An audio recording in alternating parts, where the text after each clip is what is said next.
Hello বন্ধুরা, কেমন আছো? আশা করি সব ভালো আছো। আজকে আবার একটা নতুন রেসিপি নিয়ে আসছি, দেখবে। আজকে ভাপা পিঠে বানাচ্ছি। কেমন করে বানাচ্ছি আমার সাথে ভিডিওটা দেখতে থাকো।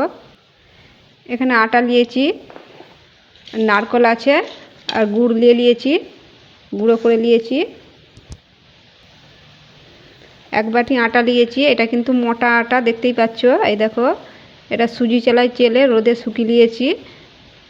আমি মোটা আটা নিয়েছি, চালের আটা। যতটা আটা নিয়েছি ততটাই পানি নিয়েছি। পানিটা একটু নুন দিয়ে দিচ্ছি, পানিটাই নুন দিয়ে দিচ্ছি। পানিটাই যেমন নুন লাগে সেরকম নুন দিচ্ছি। নুনটা ঘোলা হয়ে গেছে, এটাই ঢেলে দিচ্ছি। এবার এই নুন পানিটা দিয়ে দিচ্ছি একটু একটু করে, দিয়ে মাখিয়ে দিচ্ছি।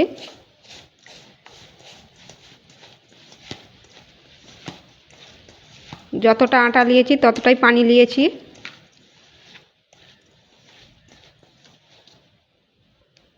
পানিটা সব দিয়ে দিচ্ছি।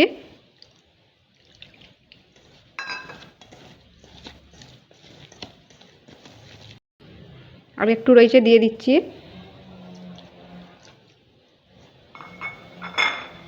দিয়ে এটা 2 মিনিটের মতো রেস্টে রেখে দিচ্ছি। 2 মিনিট হোক 3 মিনিট হোক রেস্টে রাখছি।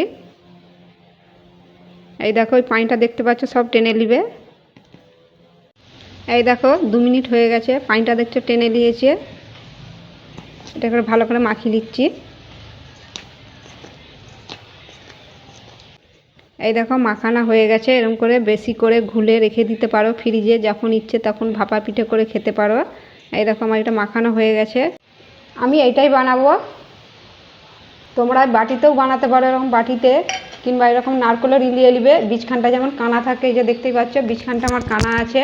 আর ভেতরে দিয়ে কুকারে রেখেও বানাতে পারো। কুকারে দিয়ে ঢাকা দিয়ে দেবে, কুকারের মুখে দিয়ে এই যে কানাটা আছে কুকারে আছে, এরকম করে গলিয়ে রেখে দিতে পারো। এরকম করেও বানাতে পারো, বাটিতেও বানাতে পারো। আমি কিন্তু এই দুটোতে বানাচ্ছি নি। এটার ভেতরে দিয়ে দিচ্ছি। এই দেখো এর ভেতরে এটা বসে গেছে। একটু নারকেল দিয়ে দিচ্ছি, 1 চামচ নারকেল দিয়ে দিচ্ছি।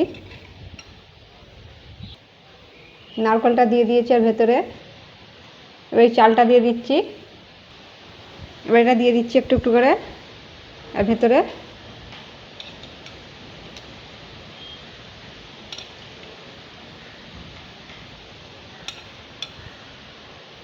চালটাও দিয়ে দিয়েছি, আবার একটু নারকেল দিয়ে দিচ্ছি। একটু নারকেল দিয়ে দিয়েছি। এবারে গুড় দিয়ে দিচ্ছি একটুখানি, তোমরা যেমন মিষ্টি খাবে দিবে। আবার দিয়ে দিচ্ছি, আর উপর দিয়ে আবার দিয়ে দিচ্ছি।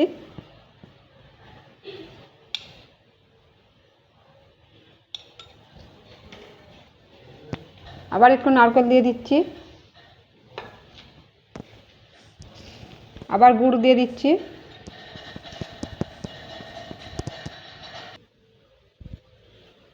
গুঁড়ো দিয়ে দিয়েছি, নারকেলে দিয়ে দিচ্ছি, আবার দিয়ে দিচ্ছি আটা।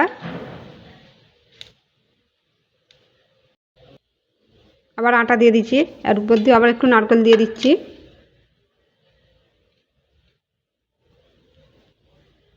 এটা হয়ে গেছে রেডি, ঢাকা দিয়ে দিচ্ছি। এখানে আমি আগে থেকে পানি গরম করতে দিয়ে দিচ্ছি, পানি গরম হয়ে গেছে। এটা বস করে দিচ্ছি 5 মিনিটের মতন। এটা ভাপিয়ে নিচ্ছি, এখান থেকে ভাপ বেরাবে। এই দেখো এটা হয়ে গেছে। এটা কিন্তু 5 মিনিটও লাগেনি, আমি বললাম 5 মিনিট, কিন্তু 5 মিনিট লাগেনি। এখান থেকে ভাপ বেরালেই হয়ে গেছে। এই দেখো ভাপ বেরাচ্ছে, এটা হয়ে গেছে। নামিয়ে দিচ্ছি, খুলছি ঢাকাটা। এই দেখো ভর্তি ভর্তি দিয়েছিলাম, কত কমে গেছে। এটা ধরে এরকম করে ঢেলে নিচ্ছি। একটা চামচ দিয়েছি, এই পিছনটা এরকম করে ঠেলে দিচ্ছি। এরকম করে ঠেলে দিলেই বেরিয়ে যাবে। এই দেখো,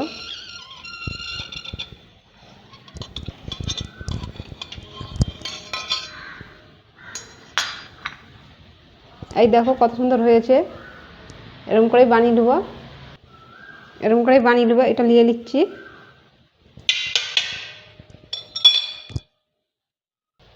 ওরকম করে আবার করে নিচ্ছি, আবার নারকেল দিয়ে দিচ্ছি আর ভেতরে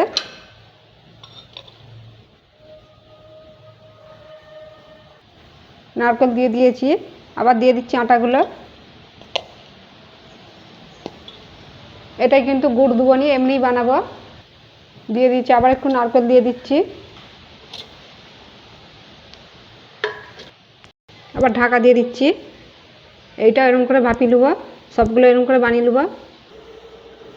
আবার এটা দিয়ে দিচ্ছি, এখান থেকে ভাপ বেড়ালেই হয়ে যাবে। এই দেখো সবগুলোই হয়ে গেছে, দেখতেই পাচ্ছ। এই দেখো কত সুন্দর হয়েছে। এই দেখো আমি একটাতেই গুড় দিয়েছি, বাকিগুলোই দিইনি।